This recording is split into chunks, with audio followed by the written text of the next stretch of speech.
দেখো, কার্তিক মাসে হরিনাম দেওয়া নাকি শুভ একটা ব্যাপার। তো বাড়িতে হচ্ছিল হরিনাম, আর এইরকমভাবে পটল ভাজা আর এই ময়দা মাখা হচ্ছিল, আর এই যে বোন ডাল নেচি কাটছিল বোন আর ভাই বোন মিলে। তারপর এখানে আলু ভাজা হচ্ছিল, সব কিছু কষিয়ে নেওয়া হচ্ছিল, আর এই যে হচ্ছিল ছোটদের হরিনাম।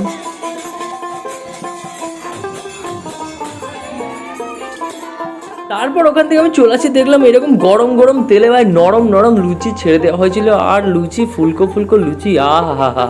আর মনে ভাই দেখলেই আর লোভ আসে, কিন্তু লোভ দিয়ে লাভ নেই, প্রথমে প্রভুকে দেওয়া হবে তারপর বাকি। এরকম জেঠিরা লুচি বেলছিল, জেঠি আর দাদা মিলে।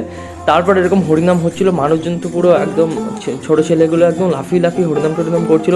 বাকি এখানে হচ্ছিল ভাই গোবিন্দ চালের ভোগের খিচুড়ি, যেটা তো ভাই ওয়াও ছিল একদম, পুরো খাওয়ার সময় দেখলাম। তারপর ওখান থেকে মেনু ছিল এইগুলো, লুচি সবজি, তারপর খিচুড়ি, আর আমি এরকম পরিবেশন করছিলাম। বাকি আমি খেয়ে নিই, তোমরা তখন চ্যানেলটা সাবস্ক্রাইব করো, বাই।